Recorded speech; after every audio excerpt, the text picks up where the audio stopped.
Bom dia, meus irmãos, graça e paz, que esse domingo possa ser um domingo abençoado para você, para toda a sua família, que neste dia o Espírito Santo de Deus te guie, te oriente e te leve a fazer a vontade dele em todo o tempo.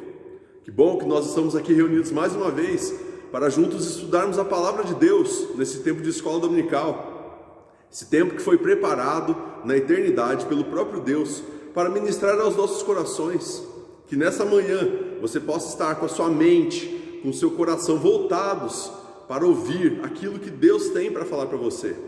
Que nesse tempo Ele possa transmitir aquilo que nos transforme, que Ele possa nos moldar de acordo com a vontade dEle, e que juntos possamos ser igreja, uma igreja que agrade o coração do nosso Pai e faça a diferença neste mundo. Vamos começar esse tempo, meus irmãos, orando. Queria te convidar, como eu sempre faço, convidar você a chamar sua família para perto, seus filhos, a sua esposa, o seu esposo, seus pais. Queria que você chamasse para perto, você que está em casa, você que está nesse momento com a sua família, você que está deleitando desse privilégio de ter sua família por perto. Chame ela para perto para juntos cultuarmos e ouvirmos a palavra de Deus. Talvez você não esteja em casa, esteja sozinho em algum lugar, mas eu te convido também neste momento a orar, a agradecer a Deus por esse tempo que Ele preparou para nós aqui. E também peça para que Ele fale ao seu coração, peça para que nada venha tirar a sua atenção de ouvir a voz dEle nessa manhã. Vamos orar, meus irmãos? Querido Deus, nós te louvamos por esse privilégio que temos, Pai, de estarmos aqui reunidos, mesmo à distância, Pai, mas unidos espiritualmente, para te buscar, para ouvir a Tua voz, falando aos nossos corações, Pai. Obrigado porque estamos aqui como Tua igreja escolhida por Ti, sustentada pelo Senhor. E obrigado porque o Senhor tem sido um Deus presente, um Deus que tem cuidado dos seus, tem cuidado da sua igreja, Pai. Eu agradeço pela vida de cada um dos meus irmãos, de cada pessoa que está assistindo esse vídeo. Obrigado porque o Senhor tem nos livrado, o Senhor tem nos poupado de sofrermos consequências por causa da Covid. Obrigado, o Senhor tem provido aquilo que é necessário para a nossa vida, Pai. O Senhor não tem deixado faltar nada nos nossos lares. Isso é motivo de louvor e de adoração. E obrigado principalmente pela salvação, Pai. Obrigado, o Senhor despertou pessoas para caminharem contigo. E o Senhor tem despertado ainda pessoas para caminharem, começar essa caminhada na Tua direção. Nós te louvamos por isso, porque o Senhor tem agido no meio do Teu povo, o Senhor tem agido dentro dessa igreja, Pai. Eu te louvo, te agradeço pela vida de cada irmão, de cada irmã que está assistindo. Possa ser um tempo abençoado. Nós entregamos essa escola dominical nas Tuas mãos, que seja feita a Tua vontade. Conduza da melhor forma possível, Pai. Em nome de Jesus. Amém. Amém, meus irmãos. Como nós estávamos fazendo nas últimas semanas, na escola dominical nós estamos estudando as 7 igrejas do Apocalipse. As 7 igrejas da Ásia, como alguns dizem também. E hoje nós continuaremos esse estudo, só faltam 2 igrejas. Hoje nós estudaremos uma, a penúltima, e semana que vem a última. Então eu te convido a abrir a sua Bíblia no livro de Apocalipse, capítulo 3. Apocalipse, capítulo 3, vamos ler do versículo 7 ao 13. Hoje nós vamos estudar sobre a igreja Filadélfia, que ficava em Filadélfia. Que seja um tempo abençoado, onde Deus possa falar aos nossos corações como igreja. E como eu sempre digo, nós estamos estudando, voltando os olhos para essas igrejas do passado, que estão registradas aqui na Bíblia, aquilo que de bom elas fizeram e aquilo que de ruim elas fizeram, para que nós hoje possamos ter um parâmetro, para que a gente possa, através da palavra de Deus, sabermos como nós podemos ser igreja, uma igreja que ama e adora a Deus e que faz a diferença no mundo e no contexto onde nós vivemos. Então é a importância da palavra de Deus para nós, para nos guiar como igreja. Apocalipse capítulo 3, do versículo 7 ao 13, diz assim: Ao anjo da igreja em Filadélfia escreve: Estas coisas diz o santo, o verdadeiro, aquele que tem a chave de Davi, que abre e ninguém fechará, e que fecha e ninguém abrirá. Conheço as tuas obras, eis que tenho posto diante de ti uma porta aberta, a qual ninguém pode fechar. Que tens pouca força, entretanto guardaste a minha palavra e não negaste meu nome. Eis, farei que alguns dos que são da sinagoga de Satanás, desses que a si mesmos se declaram judeus e não são, mas mentem, eis que os farei vir e prostrar-se aos teus pés, e conhecer que eu te amei, porque guardaste a palavra da minha perseverança.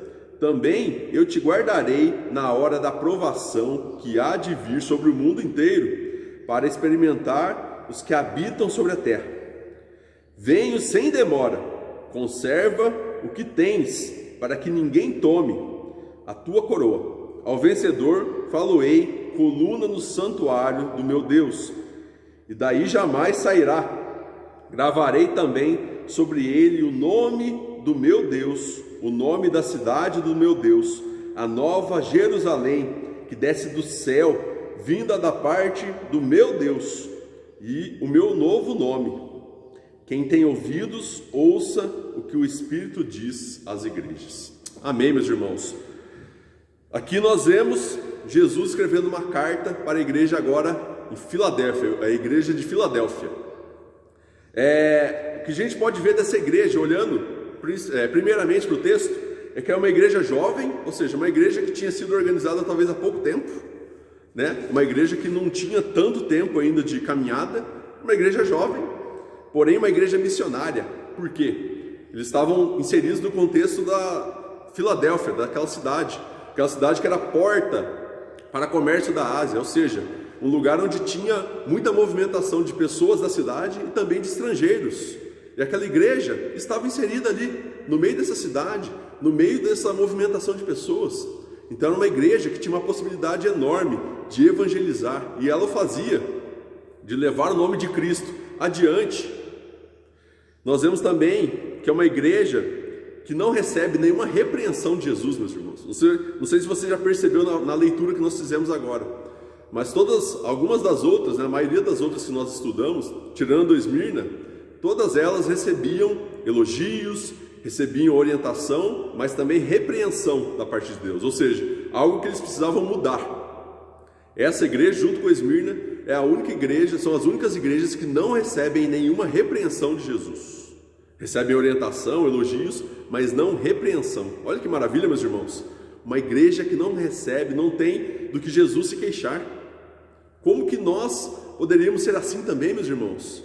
E nós vamos ver como que nós, como igreja hoje atual, igreja que está inserida aqui no contexto de Guarapuava, aqui do industrial, aqui dessa região do Paraná, como que nós também como que a gente pode ser uma igreja que que Jesus não ache repreensão para conosco, não ache falhas ou defeitos? Nós vamos olhar para o texto e ver o que essa igreja fazia, que foi tão elogiada por Jesus e a qual Jesus amava tanto. E nós vemos que esse texto ele começa com Jesus, como nós temos visto aquele esquema que Jesus usa, aquele método que ele usa nas cartas. Ele começa primeiramente se apresentando essa igreja. Quem é esse Jesus? Quem é a pessoa que estava escrevendo essa carta para essa igreja? E toda a carta de todas essas igrejas que nós estudamos, ele se apresenta primeiramente. E aqui ele começa dizendo, essas coisas diz o santo, o verdadeiro. Primeiros dois atributos que ele coloca ali para se apresentar: santo e verdadeiro, meus irmãos. Nós vemos que essa cidade estava num contexto onde existia movimentação de pessoas, mas existia também idolatria a vários deuses pagãos, deuses gregos, ou seja, um contexto onde as pessoas acreditavam em vários deuses. E Jesus se apresenta a essa igreja mostrando que ele é santo e verdadeiro, ou seja, o que Jesus estava querendo dizer para essa igreja, e assim também para aquela cidade que vivia em meio ao paganismo, é que ele sim era o único e verdadeiro, o santo de Israel. Ele era o único e verdadeiro Deus. Não existia nenhum outro. Talvez aqueles que eles acreditavam, que seguiam, não eram verdadeiros, não eram santos, ou seja, separados. Eles eram deuses falsos. Jesus aqui se apresenta como sendo o único e verdadeiro Deus, para que essa igreja tivesse a noção e tivessem a certeza de que essa carta, essas palavras proferidas a eles, vinha realmente do próprio Deus ao coração deles. Não era nada falso, não era nada de mentira, era algo verdadeiro, porque vem diretamente do nosso Deus. E Jesus se coloca aqui sendo o próprio Deus. Essa apresentação, ele também diz, aquele que tem a chave de Davi. Esse trecho, meus irmãos, ele faz referência a Isaías 22, 20 a 22, que diz que Eliaquim, foi escolhido para ter a chave da supervisão da casa de Davi, ou seja, aquele que tomava conta, do santuário, aquele que tomava conta do povo de Deus, ele supervisionava o povo de Deus, ele recebeu a chave da casa porque ele ia ser aquele que ia governar, aquele que ia tomar conta, aquele que ia cuidar do povo. Jesus se coloca como tendo a chave de Davi por causa disso, porque, meus irmãos, Jesus, ele é o dono da igreja, Jesus é o cabeça da igreja, e Jesus também é aquele que supervisiona a igreja é dele, e ele quer cuidar dessa igreja, ele cuida dessa igreja, ele a protege do mal, ele a faz caminhar na direção dele, e por isso ele supervisiona essa igreja. Então por isso que ele se coloca aqui como aquele que tem a chave de Davi, para que aquele povo entendesse que Jesus é aquele que toma conta, supervisiona, é aquele que governa a igreja. Por mais que exista uma liderança nas igrejas, exista um pastor, aquele que governa acima de todos é o próprio Jesus Cristo. Aquele que cuida com todo o amor, com todo o zelo da igreja, do povo dele, é o próprio Jesus. Ele é que tem a chave de Davi, ele é aquele que supervisiona, é aquele que olha para a vida dos membros, dos crentes, é aquele que exorta, é aquele que cuida, é aquele que sara as feridas, é aquele que dá força e ânimo para continuarmos na caminhada. Esse é o nosso Jesus, meus irmãos. Esse é Jesus, esse que está se apresentando a Filadélfia, a igreja de Filadélfia, é o mesmo que se apresenta a nós hoje. Ele é quem governa a nossa igreja, meus irmãos. Ele é quem governa a sua vida. Ele é quem supervisiona os nossos caminhos, para ver se estamos caminhando nos caminhos dele, da vontade dele, que satisfazem o coração dele, ou se estamos caminhando por caminhos perigosos, caminhos que nos levam para longe do nosso Deus. Jesus se preocupa com a sua igreja, Jesus se preocupa com você, meu irmão. Você não está sozinho e desamparado nesse mundo. Nós temos um Deus, Emanuel, um Deus conosco, um Deus presente, que está ao nosso lado, nos conduzindo, governando a nossa vida e nos protegendo. Esse é o nosso Deus. E aqui ele diz, aquele que abre e fecha portas, O texto diz aqui, aquele que tem a chave de Davi, que abre e ninguém fechará, que fecha e ninguém abrirá. Meus irmãos, aqui Jesus está falando sobre salvação. Essa porta que ele está dizendo é a salvação. Ele é o único que abre portas para as pessoas serem salvas, e é o único também que fecha portas para aqueles que não são escolhidos e não são salvos. Jesus, ele comanda, ele sabe quem está dentro da igreja e quem não está, quem deveria estar e quem não deve estar. Jesus é quem controla, meus irmãos, a porta da igreja. Não somos nós. Isso não quer dizer que entrará de todos os tipos de pessoas na igreja, mas o que ele está dizendo é aquela igreja triunfante, aquela igreja qual nós reinaremos com ele na eternidade.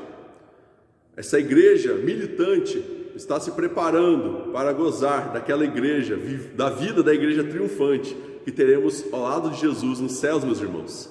E Jesus é quem sabe quem entra e quem sai, quem deve ficar e quem deve sair da igreja. Ele que tem essa chave, ele que comanda essa porta, é ele quem escolhe pessoas para a salvação, aqueles que creem no nome dele, como aqueles que não creem também não são salvos e não serão parte dessa igreja. Não serão parte dessa igreja, meus irmãos. Jesus, ele toma conta, ele é aquele que abre uma porta e ninguém fechará, ou seja, aquele que é salvo não perderá a salvação, como aquele que não é salvo nunca será salvo. Não porque Deus não possa fazer isso, porque ele não quer, porque ele tem um plano para cada um de nós, porque na eternidade ele já sonhou com aqueles que seriam seus e resgatou eles do império das trevas, do lamaçal de pecados, e trouxe para o reino do seu Filho. Meus irmãos, isso é um privilégio, isso é uma bênção. Jesus sabe quem são os membros da igreja dele. Por mais que às vezes a gente não conhece a todos, Eu cheguei esse ano aqui em Guarapuava, aqui no Industrial, e alguns irmãos, aqueles que às vezes vêm talvez por alguma dificuldade, não vem com tanta frequência, às vezes demora para a gente gravar o nome, né? No começo eu lembro que o primeiro mês, segundo, eu demorei um pouco para gravar o nome dos membros da igreja, né? Até daqueles que eram frequentes, porque são várias pessoas. Mas Jesus te conhece. Minha memória falha e eu não conheço todos, mas Jesus conhece cada um dos crentes da igreja dele, não somente do Industrial de Guarapava, mas de todo mundo. Jesus conhece os corações, meus irmãos. Ele é o dono da igreja. Ele sabe quem são aqueles que pertencem a essa igreja. Ele é aquele também que conhece as obras, né? Conhece aquela igreja. Olha lá para o versículo 8, no comecinho dele. Conheço as tuas obras. Jesus é aquele que conhece, meus irmãos, aquilo que a igreja fazia. E é da mesma forma que ele conhece aquilo que nós fazemos hoje. Aquilo de bom que nós fazemos, aquilo de ruim também. Jesus, ele conhece o mais profundo do nosso coração. Ele não precisa nos conhecer através somente daquilo que nós fazemos, mas ele conhece aquilo que nos leva a fazer as coisas que fazemos. Ou seja, ele conhece a intenção do nosso coração, ele conhece o mais profundo do nosso coração. Jesus conhece a sua igreja muito mais do que a própria igreja. Jesus te conhece muito mais do que você mesmo se conhece. Ele sabe coisas que você talvez nem saiba de você mesmo. Jesus é aquele que conhece o povo dele, é aquele que conhece a igreja, conhece as obras dessa igreja também. E aqui coloca, né, aquele que abre a porta que ninguém pode fechar. Aqui, meus irmãos, ele está dizendo assim, nenhum ser humano pode impedir que a obra de Cristo possa se concretizar através da sua igreja. Essa igreja estava inserida em um lugar difícil, um lugar que precisava ouvir do nome de Jesus. E o que ele está dizendo aqui, essa porta aberta, é a porta que ele abre para a igreja pregar o evangelho, meus irmãos. A igreja, ela precisa ser uma igreja que proclame Jesus, uma igreja que viva, tenha comunhão entre os membros, mas uma igreja que também saia das quatro paredes para proclamar esse mesmo Jesus e viver esse verdadeiro evangelho no mundo lá fora. E nós vivemos isso no nosso lar, nós vivemos isso proclamando Jesus através de palavras, de atitudes, no nosso bairro, na nossa rua, na nossa região, na nossa cidade. Essa porta que Jesus abriu, meus irmãos, ninguém pode fechar. Nós vemos igrejas perseguidas, cristãos perseguidos pelo mundo afora, pregando, sendo presos e mortos, mas a palavra ela não pode ser algemada, meus irmãos. Paulo mesmo disse, a palavra de Deus não pode ser enjaulada, algemada, ela não pode ser presa. Pessoas podem ser presas, mas a palavra dele continuará sendo pregada e proclamada aos quatro cantos desse mundo. Não existe império, não existe legião, potestades que possam impedir a palavra de Deus de chegar aos corações daqueles que ele já escolheu na eternidade. A palavra de Deus, essa porta que ele abre para a igreja, meus irmãos, ninguém pode fechar. A igreja, ela precisa aproveitar essa abertura dada por Deus para proclamar esse evangelho que nós conhecemos, que nos traz vida, que nos trouxe salvação. Esse mesmo evangelho precisa alcançar corações de pessoas, meus irmãos, começando dentro da sua casa, pessoas que precisam ser convertidas, ouvir desse evangelho. Crie coragem, peça ousadia a Deus, intrepidez, sabedoria para você pregar para os seus, e assim se expandindo, você pregando também para os seus vizinhos, para as pessoas que moram na sua rua, no seu bairro, no seu trabalho, na sua escola. Nós precisamos, meus irmãos, aproveitar essa abertura de portas, que ninguém pode fechar, para pregar esse evangelho, com ousadia, com intrepidez. Esse mesmo evangelho que faz a diferença na nossa vida, e que vai fazer também diferença na vida de pessoas que ainda não conhecem. Nós vemos aqui então Jesus se apresentando. Olha só quantas características abençoadas deste Jesus, e é a mesma característica que ele se apresenta a nós hoje. Esse é Jesus, meus irmãos, aquele que comanda a nossa vida e comanda a vida da igreja. E aí ele traz, depois algumas características dessa igreja. Ele começa dizendo assim, que tens pouca força, entretanto guardaste a minha palavra e não negaste o meu nome. Meus irmãos, era uma igreja que aos olhos do mundo, aos olhos da sociedade ao redor, era uma igreja fraca. Aqui diz que não tem força. Porém, meus irmãos, aos olhos de Deus, para Deus, essa igreja era uma igreja muito forte. Sabe por quê? Porque era uma igreja fiel, uma igreja que seguia Jesus com amor e com fidelidade. uma igreja que talvez fosse pequena, estruturalmente, de tamanho, pequena fisicamente, porém grande na fé e grande na perseverança, grande no amor ao nosso Deus, e é isso que importa. Não importa o que as pessoas muitas vezes acham ou julgam que nós somos, mas o que importa é o que Deus acha de nós. O que Deus será que Ele tem achado de nós como igreja atual? Como será que Ele tem visto? Será que nós somos ao contrário dessa igreja? Uma igreja que aparentemente é forte, mas espiritualmente é fraca? Precisamos, meus irmãos, seguir o exemplo dessa igreja de Filadélfia, uma igreja que talvez fosse pequena, talvez fosse constituída de pessoas pobres, escravos, que para o mundo, para a sociedade ao redor, é uma igreja fraca.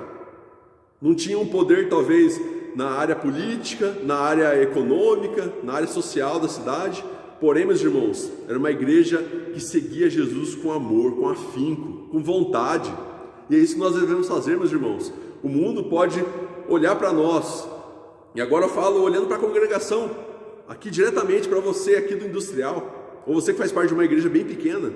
Talvez as pessoas olhem e falem: nossa, a igreja aí é muito fraca, olha o tamanho dela, olha quantos membros tem. Não importa, meus irmãos, o que as pessoas têm achado de nós, o que importa é o que Deus acha de nós. Não importa se a igreja é constituída de 1.000, 5.000 pessoas ou de 10, 15 pessoas. O que importa é como essas pessoas, elas caminham na direção de Deus, como que eles adoram ao nosso Deus verdadeiro. Se eles fazem isso com coração, com vontade, e é isso que nós devemos fazer, meus irmãos. Não importa se é uma igreja, se é uma congregação, o que importa é que nós estamos aqui como povo reunido, escolhidos por Deus, para viver esse evangelho, para caminhar na direção dele, meus irmãos, para adorá-lo com todo o nosso ser, com todo o nosso coração, para sermos fiéis a ele, para dizermos não aos ídolos desse mundo e dizermos sempre sim ao nosso Deus verdadeiro.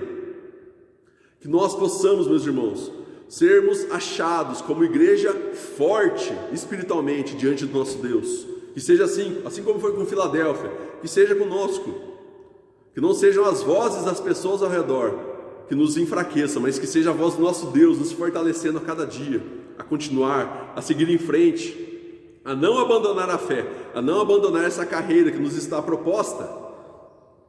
Essa igreja, talvez ela fosse uma igreja fraca, porque talvez as pessoas olhavam para ela e não viam nela aquilo que eles achavam que era a força, que era dinheiro, que era status social, que era número, mas era uma igreja que tinha um tamanho que precisava ter para Deus, que era o tamanho da fé. E nós sabemos, meus irmãos, que essa igreja poderia ser fraca, mas ela seguia a um Deus forte. E é isso que importa, não importa quem a igreja é, importa quem Deus é, porque Ele é o dono da igreja.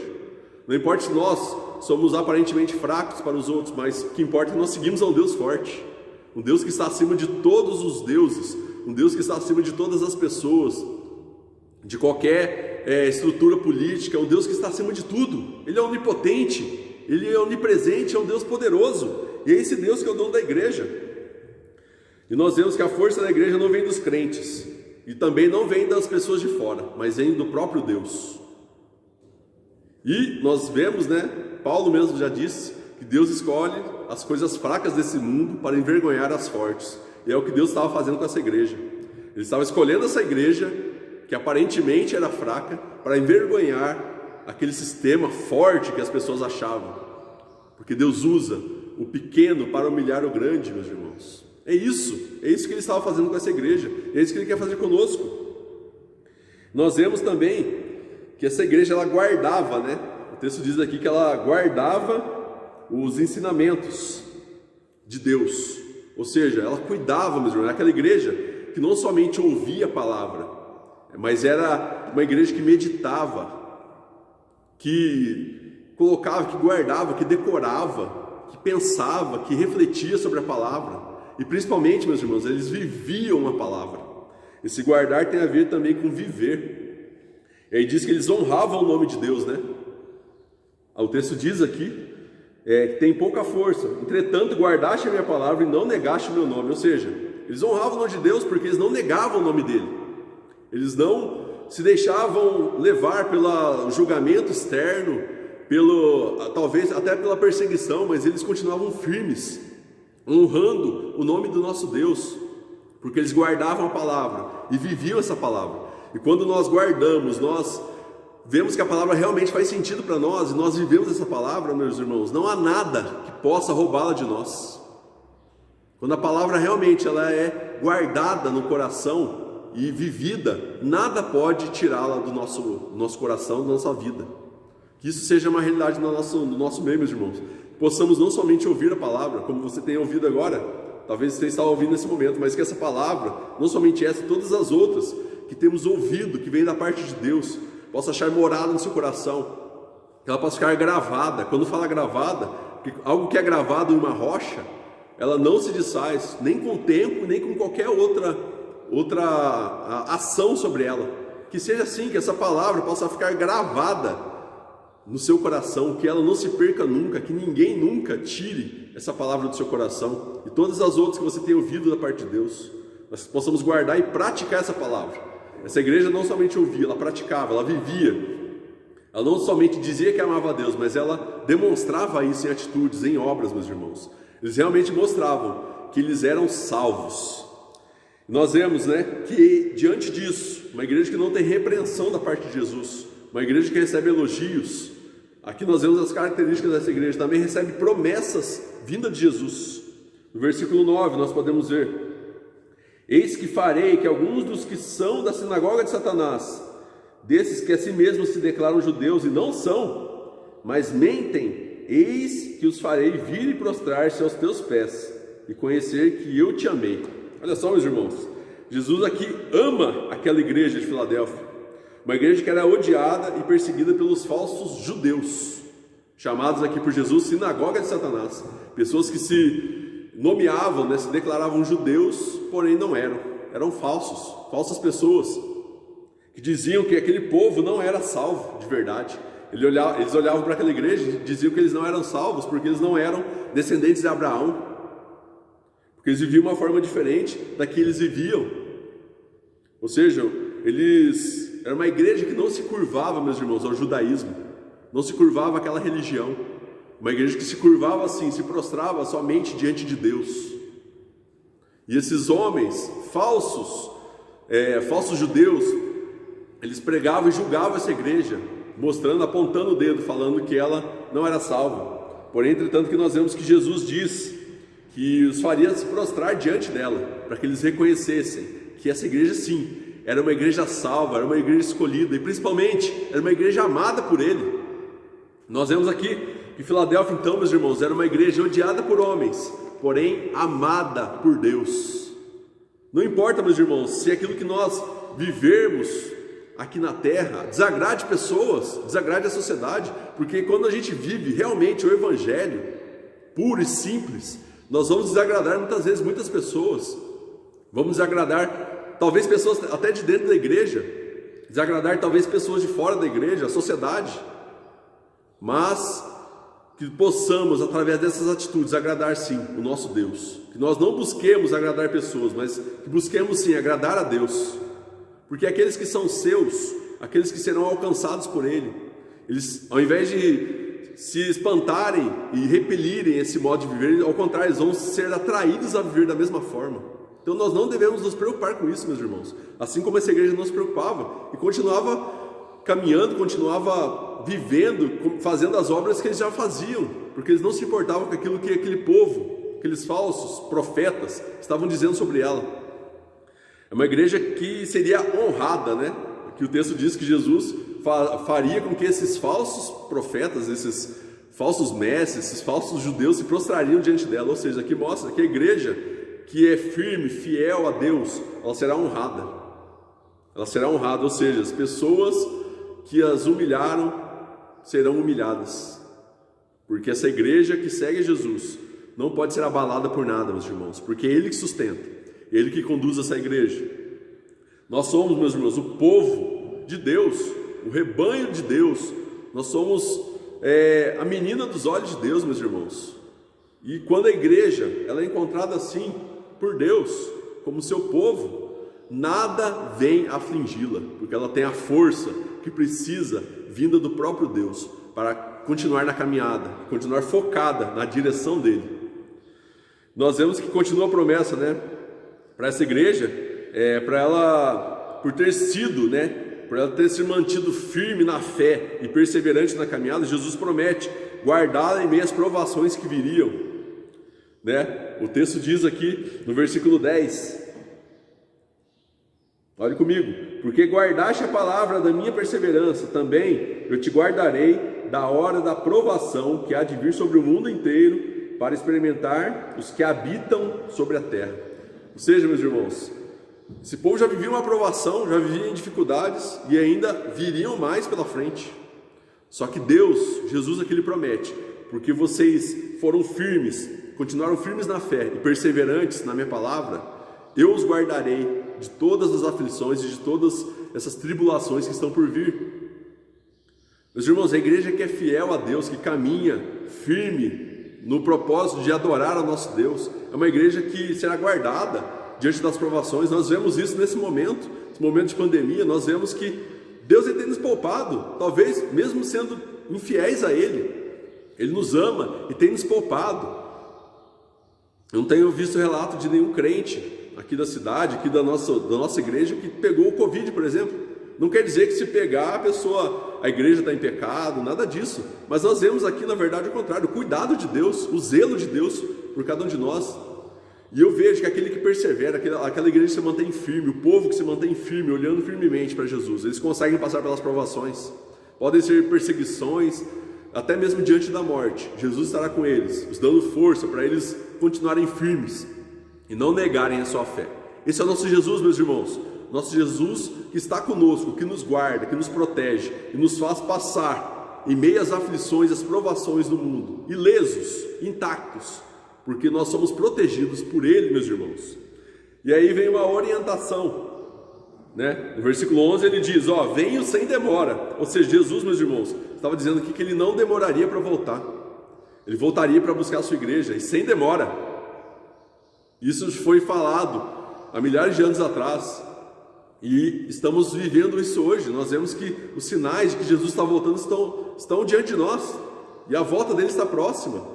Então aí você fala: pastor, mas foi falado isso há quase 2000 anos atrás, e ele não voltou? Que rápido, que sem demora que é essa? Sabe por quê? Porque Jesus, ele não está preso no nosso tempo e espaço. Jesus não está preso dentro desse tempo que nós vivemos aqui. Jesus está na eternidade, meus irmãos. E para Ele, um dia ou 1000 anos é como se fosse um dia. É diferente da forma que nós enxergamos. E Ele virá assim, meus irmãos, sem demora. Ele está às portas para voltar, para buscar a sua igreja. E a orientação que ele traz aqui, né, no versículo 11 é a seguinte: venha sem demora, conserva o que tens, para que ninguém tome a tua coroa. Isso aqui estava dizendo que estava para voltar e que não precisamos de nada novo, mas precisamos sim guardar aquilo que nós temos. A igreja não precisa buscar coisas novas, meus irmãos, ela precisa realmente viver o evangelho que está na Bíblia, aquilo que Deus tem pedido para nós vivermos. Não precisa de buscar coisas novas, inovar em coisas que são inúteis, mas que ela precisa sim se voltar totalmente para a palavra de Deus. E precisamos sim proclamar aquilo que nós já possuímos, ou seja, que essa palavra que nós já temos no coração, que nós proclamemos para outras pessoas que ainda não conhecem Jesus e que não vivem essa comunhão com a igreja e com Cristo que nós vivemos. É um tempo que nós precisamos, meus irmãos, guardar aquilo que temos, a palavra de Deus, e proclamá-la aos 4 cantos desse mundo, nessa cidade, nesse bairro, na sua rua, na sua casa. É tempo de proclamar. Essa igreja é uma igreja missionária porque ela proclamava Jesus Cristo, que nós possamos ser encontrados assim também, uma igreja que fez a sua obra de proclamar, de falar de Jesus. E nós vemos, como todas as cartas, um prêmio ao vencedor. Versículo 12 diz: ao vencedor faloei, coluna no santuário do meu Deus, daí jamais sairá. Gravarei também seu nome, e ele o nome do meu Deus, o nome da cidade do meu Deus, a nova Jerusalém, que desce do céu, vinda da parte de Deus, do meu Deus, e o meu novo nome. Nós vemos aqui que esses peregrinos, que nós como peregrinos, essa igreja como peregrina na terra, nessa vida, seremos uma coluna inabalável na igreja eterna, naquela igreja onde congregaremos com o nosso Deus. E é uma coluna que nada vai abalar. Você já viu uma coluna? Nós tivemos um vendaval terrível essa semana, né, em alguns lugares de Santa Catarina, Rio Grande do Sul e aqui no Paraná. Inclusive aqui no Industrial nós vemos que várias casas, diante do vendaval, tiveram suas casas destelhadas, né? As telhas voaram, vi postes caídos, vi árvores caídas. O que Jesus está mostrando aqui é que nós não seremos assim. Aqueles que se mantêm firmes no dia da volta dele se tornarão colunas inabaláveis, ou seja, que nada mais abalará, nem vendaval, nem provação nenhuma, nem tempestade nenhuma abalará a estrutura dessa igreja, porque nós seremos a estrutura inabalável. O vencedor terá gravado em sua vida um novo nome, aí sim, como pessoas glorificadas. Nós não viveremos mais nessa carne, meus irmãos, corruptível. Nós viveremos eternamente com o nosso Deus, onde não haverá mais pecado, onde não haverá mais maldade, onde não haverá mais choro. Viveremos eternamente com o nosso Deus. E nós vemos aqui uma nova Jerusalém. Isso é a promessa, meus irmãos. A nossa vida não está aqui. Essa igreja militante, um dia será a igreja triunfante. Viveremos na nova Jerusalém, na terra prometida, que não demora para chegarmos. Talvez estejamos passando por desertos agora como igreja, mas a terra prometida, essa nova Jerusalém, está prestes a chegar, meus irmãos. Estamos perto dessa vida e nós, como igreja, viveremos todos juntos com o nosso Deus, aquele que é o cabeça, aquele que é o líder, aquele que governa e cuida da igreja, Jesus Cristo, eternamente. Que você possa se manter perseverante, que nós, como igreja, possamos se manter perseverantes, firmes na fé, perseverantes no caminho, e para que possamos realmente provar do melhor dele aqui na terra e sim na eternidade, poder gozar da sua presença e da sua vida na nossa vida para sempre. Que seja assim comigo, que seja assim com você, meus irmãos, que Ele nos ajude como igreja. Vamos orar? Queria que você orasse nesse momento, pedindo para que Deus te fortaleça na caminhada, para que Ele te ajude a se manter firme na fé, mesmo em meio às tribulações, que Ele te ajude a se manter como um cristão que vive o Evangelho e que prega esse Evangelho, que você possa pedir intrepidez, capacidade, oportunidades para pregar o Evangelho, seja dentro da sua casa, talvez pessoas ali que estão precisando ouvir da palavra, que você possa ser essa boca, a boca de Deus falando ao coração dessas pessoas, e que nós possamos também proclamar, viver esse Evangelho, em qualquer lugar que nós estejamos, seja na nossa casa, no nosso bairro, no nosso trabalho, no convívio com os nossos amigos que ainda não conhecem Jesus. O tempo todo, possamos viver esse Evangelho. Vamos orar? Querido Deus, nós te louvamos e te agradecemos pela Tua palavra, que é rica, que é eficaz, que nos transforma, nos desafia, Pai. Obrigado que nós estudamos hoje sobre essa igreja tão abençoada de Filadélfia, uma igreja que aos olhos do mundo era pequena, sem força, mas que aos Teus olhos era uma igreja forte. Sabe por quê? Porque ela é uma igreja que seguia a um Deus forte, não porque as pessoas que estavam ali eram fortes, mas porque elas seguiam e adoravam e caminhavam com um Deus que é todo poderoso. Que seja assim conosco, meus irmãos, meu Deus, que no nome de Jesus nós possamos ser encontrados como fortes diante do Senhor, não porque nós somos fortes, mas porque o Senhor é forte, que as pessoas ao nosso redor possam enxergar que aqui, que nossa igreja segue a um Deus que é todo poderoso, que está acima de todos os problemas, que está acima de todas as tempestades, um Deus que está acima de todas as pessoas, de todos os deuses desse mundo. Que em nome de Jesus nós possamos proclamar esse Evangelho, viver esse Evangelho a cada momento, onde quer que nós estejamos, e que pessoas possam ser convertidas e ter mudança de vida através do nosso falar e do nosso agir no nosso dia a dia. Nós te pedimos, clamamos a Ti por tudo isso, Pai, e te agradecemos por esse tempo abençoado e preparado pelo Senhor. Que o Senhor possa dar um domingo abençoado para cada irmão, para cada família, que eles possam gozar da Tua presença nesse domingo, que eles possam ser orientados e protegidos e livrados de todo mal durante esse domingo, Pai. E que logo mais à noite, aqueles que podem estar aqui presencialmente, possam vir para cultuar a Ti, e aqueles que estão em casa, que eles possam fazer isso nas suas casas, mas que nós possamos mais uma vez a gente possa Te adorar, Te louvar e também ouvir a Tua voz falando aos nossos corações, em nome de Jesus. Os irmãos, fiquem com Deus, um excelente domingo para você, um ótimo almoço, uma ótima tarde e nos vemos logo mais à noite. Fiquem na paz e um grande abraço.